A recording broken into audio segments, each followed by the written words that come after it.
El hombre y los seres vivos están rodeados de oxígeno, que es una parte integrante del aire. Aunque no lo percibamos, nuestro cuerpo requiere un suministro constante de oxígeno. Podemos vivir casi un mes sin comer, casi una semana sin beber, pero sin oxígeno moriríamos en pocos minutos. De todos los elementos que necesitamos para vivir, es el más esencial.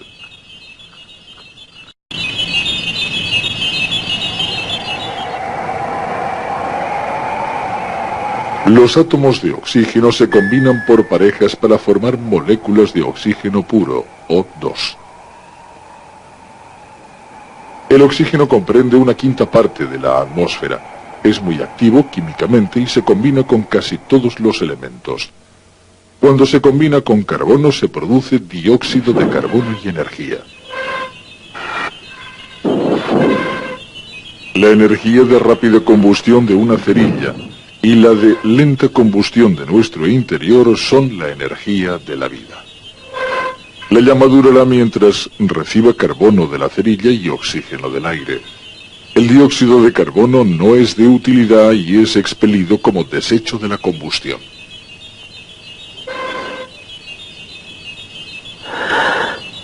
En la vida animal se produce el mismo fenómeno.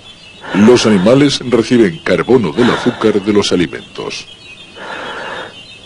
Al aspirar, el oxígeno penetra en el cuerpo, tras lo cual el dióxido de carbono es expelido como desecho. Este proceso se llama respiración.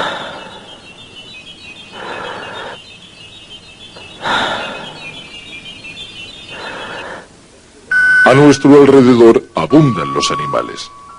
Observando sus diversos sistemas respiratorios comprenderemos el problema a que, como nosotros, han de enfrentarse para proveerse de oxígeno.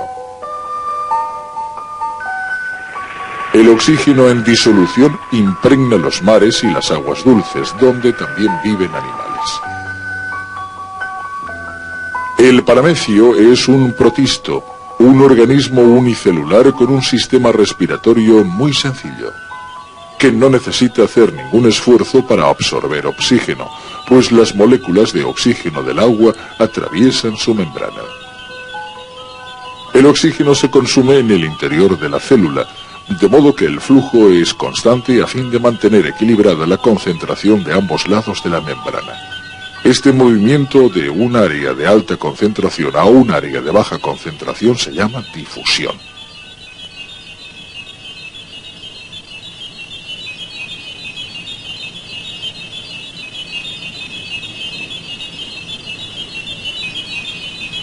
El dióxido de carbono recién formado que se concentra dentro de la célula se difunde hacia el exterior de la misma manera. Si el paramecio penetra en un área donde no encuentra alimento o donde escasea el oxígeno, se va hacia otra parte. Las células individuales que constituyen el cuerpo de un pez no son tan afortunadas, pues se cuentan por millones y necesitan que le repartan el alimento y el oxígeno y le recojan los desechos. El encargado de hacerlo es el sistema circulatorio. La sangre, que pasa a través de las branquias, actúa como vehículo de transporte.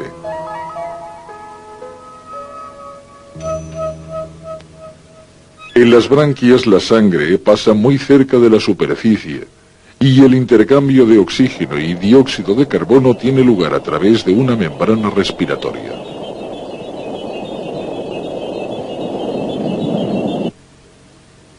La membrana respiratoria está dispuesta en tiras superpuestas de un tejido fino y delicado. Ello proporciona la superficie suficiente para que se efectúe la difusión. El propio pez desempeña un papel vital para su respiración, pues respira tragando agua y abriendo las agallas para que pase por ellas. Si sacamos un pez del agua, morirá por falta de oxígeno, aun cuando el aire contiene 40 veces más oxígeno que el agua. ¿Por qué no puede respirar el pez en este ambiente tan rico en oxígeno? Una razón, es la asfixia. Sin el agua, los tejidos de las branquias se repliegan, reduciendo el área de intercambio de gases. La segunda razón es la deshidratación. Las moléculas de oxígeno y dióxido de carbono han de estar disueltas en agua para atravesar la membrana respiratoria, que debe mantenerse siempre húmeda, pues cuando se seca, los gases no pueden atravesarla. Si no es devuelto al agua a tiempo, el pez morirá. Evitar que la membrana se seque es más problemático para los animales terrestres. Como el hombre, la lombriz absorbe aire rico en oxígeno, en este caso, el aire existente entre las partículas de tierra. La lombriz debe mantener su piel húmeda, porque toda su superficie funciona como membrana respiratoria, y esto solo puede hacerlo viviendo en suelos húmedos. Si nosotros tuviéramos la membrana respiratoria en una zona externa del cuerpo, se secaría rápidamente. Ello se evita teniéndola en el interior, donde se mantiene húmeda.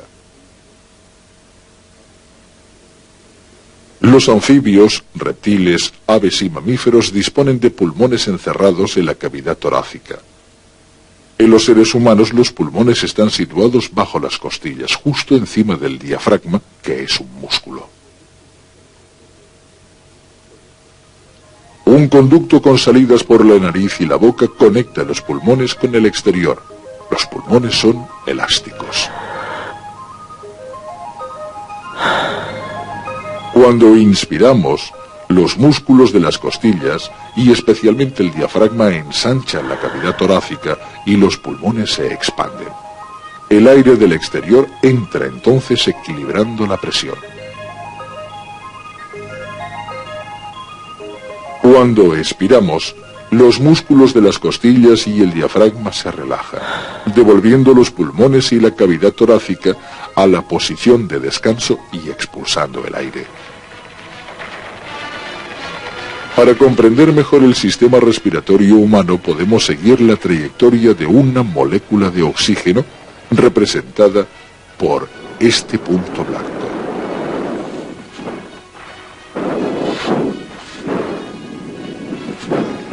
Al ensancharse la cavidad torácica y los pulmones, la molécula es empujada hacia la nariz.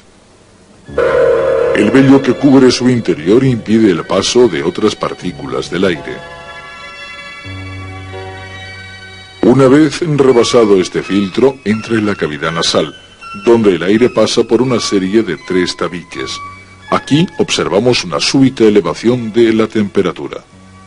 Todas las superficies están recubiertas de una membrana mucosa con abundantes capilares que transmiten el calor de la sangre al aire. Esta membrana, que hallaremos hasta el final de nuestro recorrido, segrega una mucosidad que sirve para retener partículas y humedecer el aire. La mucosidad se mueve lentamente sobre unos cilios ondulantes que la llevan hacia la garganta, donde la partícula mucosa es tragada. En esta sección transversal microscópica vemos los cilios en movimiento. Dejando atrás la cavidad nasal, entramos en la faringe. Pasamos junto a una gran abertura que conduce a la boca. Podríamos haber entrado por la boca en vez de por la nariz, pero nos habríamos perdido el calentamiento, humidificación y filtrado que tiene lugar en la cavidad nasal.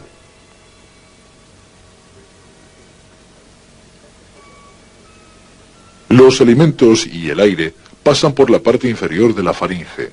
Más adelante el conducto se divide.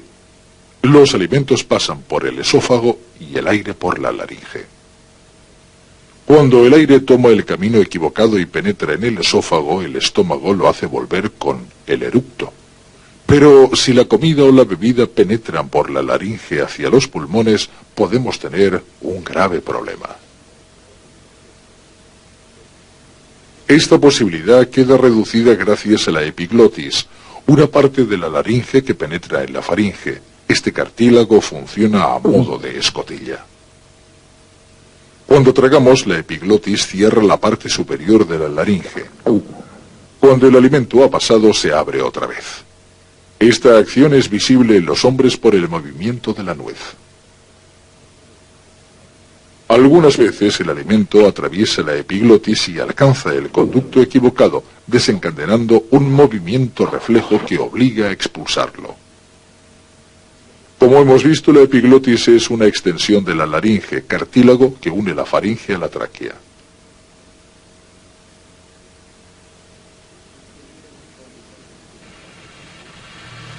En su interior hay un par de ligamentos llamados cuerdas vocales. Sujetos a ellas y al cartílago adyacente hay unos músculos.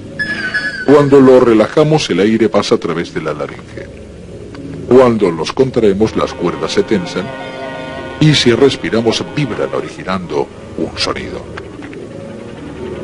Cambiando la tensión muscular de las cuerdas, producimos los sonidos que la lengua y los labios convierten en palabras.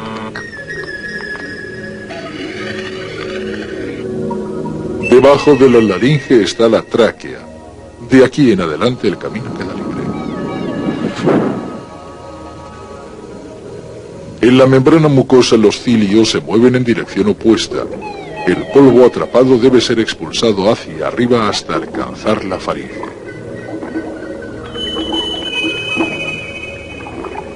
La tráquea se mantiene abierta por medio de unos anillos cartilaginosos. Al final se divide en dos conductos, los bronquios derecho e izquierdo, por donde nuestra molécula penetra en el pulmón. Los bronquios se ramifican una y otra vez. De los conductos más pequeños nacen los bronquiolos. Estos se ramifican a su vez y terminan en racimos de microscópicos sacos de aire llamados alvéolos.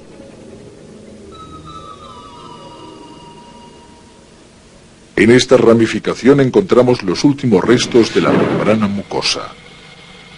Al entrar en los alvéolos, nuestra molécula llega finalmente a la membrana respiratoria formada por la delgada pared de los alvéolos. Reptando por la pared interior vemos un macrófago que representa la última defensa del cuerpo contra la suciedad del aire. Cuando una partícula extraña atraviesa todas las barreras, los macrófagos, un tipo de glóbulos blancos de la sangre, se encargan de eliminarlas.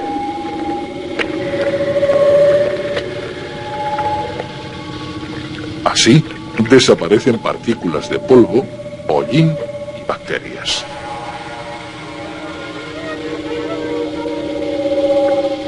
Durante nuestro viaje, el calor y la humedad han aumentado. De esta forma, el cuerpo prepara el aire para su entrada en los alvéolos, pues debe mantener la humedad de la membrana respiratoria. En los alvéolos, las condiciones son perfectas para la difusión de gases.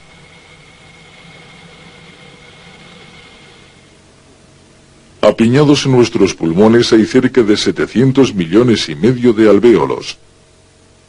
Estos diminutos sacos de aire, aquí en sección transversal microscópica, proporcionan al tejido pulmonar un aspecto esponjoso. Los espacios mayores son tubos bronquiales y vasos sanguíneos. La superficie total de la membrana, todas las paredes de todos los alvéolos, cubriría un área de unos 90 metros cuadrados.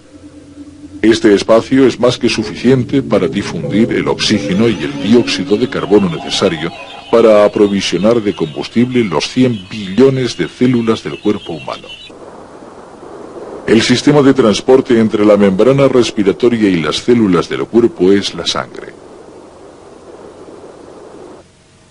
Entrelazado con los conductos bronquiales de los pulmones está el sistema circulatorio, cuya red de vasos sanguíneos llega hasta el último rincón de nuestro cuerpo. Y todos los caminos se reúnen en el corazón, la bomba central a través de la cual fluye la sangre. Esto es un glóbulo rojo, célula específicamente destinada a transportar más oxígeno y con mayor rapidez que cualquier fluido. Por las venas, arterias y capilares circulan 25 billones de glóbulos rojos que constituye la parte principal de la porción sólida de la sangre. La porción fluida es el plasma. Vamos a seguir a un glóbulo rojo en su camino a través del circuito típico. Empezaremos en el lado derecho del corazón. Nuestro viaje se inicia con un latido. El primer destino es un pulmón. Aquí el camino se ramifica conduciendo la sangre a través de los vasos sanguíneos más pequeños, los capilares, que rodean cada alvéolo.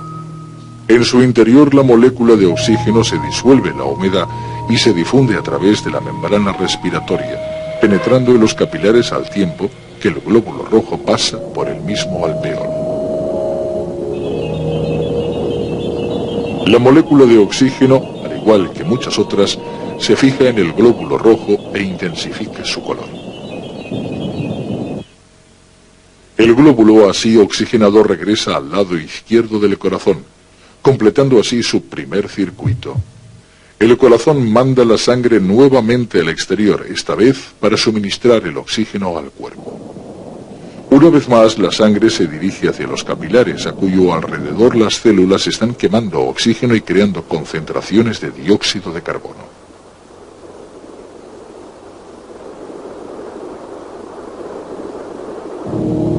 Cuando el glóbulo rojo alcanza las células que contienen menos oxígeno que la sangre, difunde su carga de oxígeno. Al mismo tiempo, parte del dióxido de carbono se difunde por la corriente sanguínea procedente de la concentración exterior y es recogido por las células sanguíneas del plasma. Ahora regresa al lado derecho del corazón, completando el segundo circuito, y desde aquí empieza de nuevo. Regresa al pulmón, a los capilares que rodean un alvéolo, donde libera el dióxido de carbono y recoge oxígeno. Una molécula de dióxido de carbono se difunde en un alvéolo desde un capilar exterior y sale del sistema respiratorio por el mismo camino de entrada del oxígeno. Cuando expiramos, el aire es expulsado a través de los tubos bronquiales, de los bronquios y de los pulmones. Penetra en la tráquea, sube por ella, atraviesa la laringe, pasa entre las cuerdas vocales y por la epiglotis, sube por la faringe, entre la cavidad nasal, rebasa el vello de la nariz y sale al exterior. Inspira, expira. Entra oxígeno, sale dióxido de carbono. Respiramos unas 14 veces por minuto. Puesto que nuestra respiración está controlada por el sistema nervioso autónomo, no tenemos que preocuparnos por ella. Dormidos o despiertos, los impulsos nerviosos son lanzados automáticamente desde el cerebro a los músculos respiratorios. Aquí y aquí tenemos sensores que detectan los niveles de dióxido de carbono.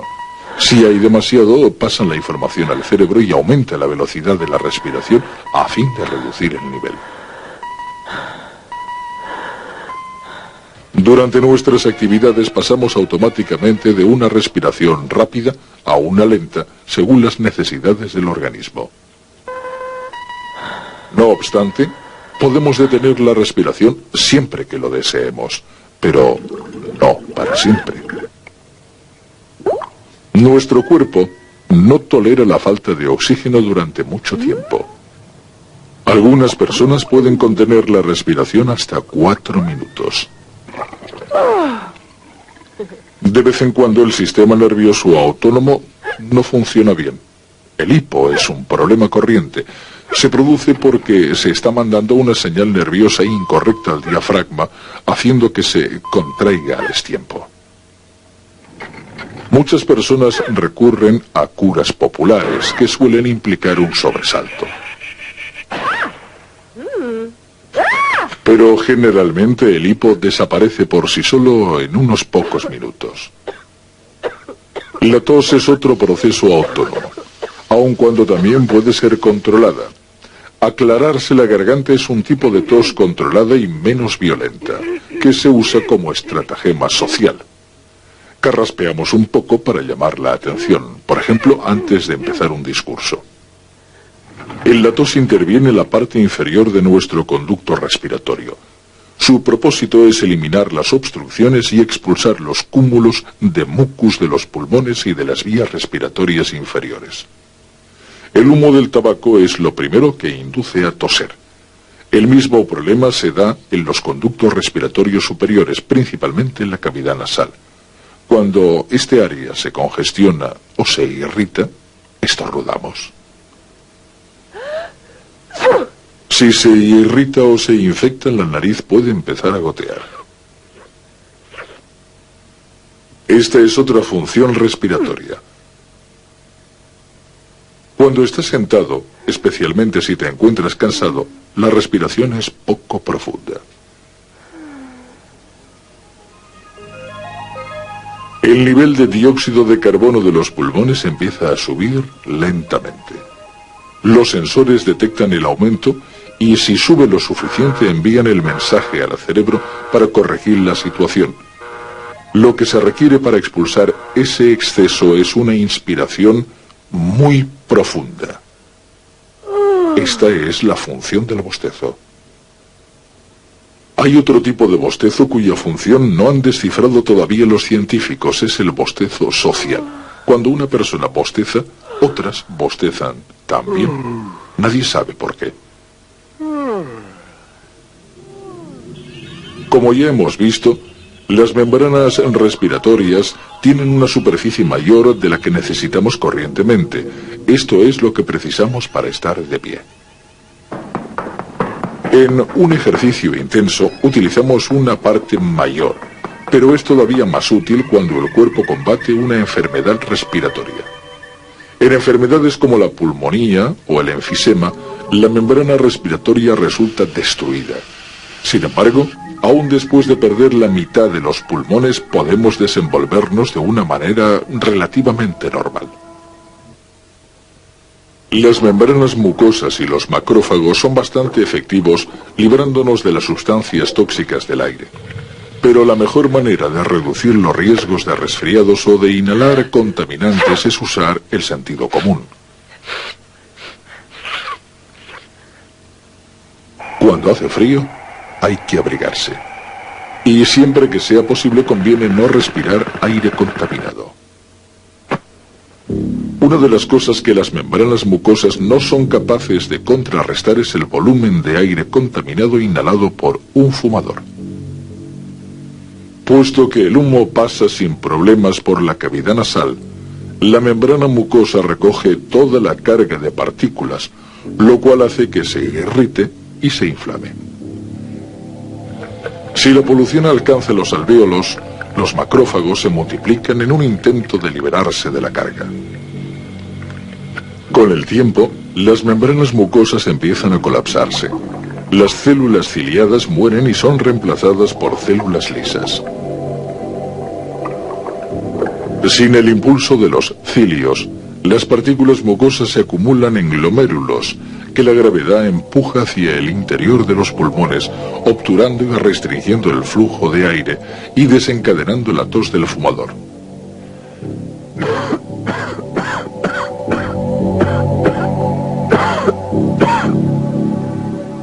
Si se continúa fumando, las mucosidades empiezan a tapar los bronquiolos.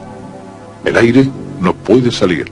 Los alvéolos están ocluidos y los pulmones no pueden exhalar. Esto es un enfisema. Las paredes alveolares empiezan a desintegrarse y la membrana respiratoria queda destruida. Como el paciente pierde la capacidad de exhalar, la cantidad de aire que puede aspirar disminuye y respira de forma entrecortada y rápida. En las etapas finales debe llevar una máscara de oxígeno. Queda tan poca membrana útil que debe ser asistida por un aporte artificial de oxígeno enriquecido. La membrana respiratoria destruida no puede recuperarse aunque se deje de fumar. En este avanzado estado, el enfermo de enfisema está tan debilitado que un simple resfriado puede ser fatal. Cuanto antes deje uno de fumar, mejor. Al dejar de fumar se detiene la destrucción y empieza la reparación. Los macrófagos ya no están sobrecargados y la tos desaparece. Años de mucho fumar requieren años de reparación. Pero aún así el sistema respiratorio no volverá a ser como antes de empezar a fumar.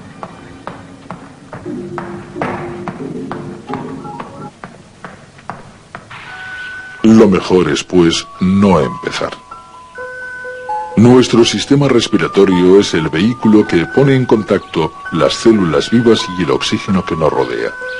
Si lo dañamos de alguna forma, limitamos nuestra capacidad de vivir.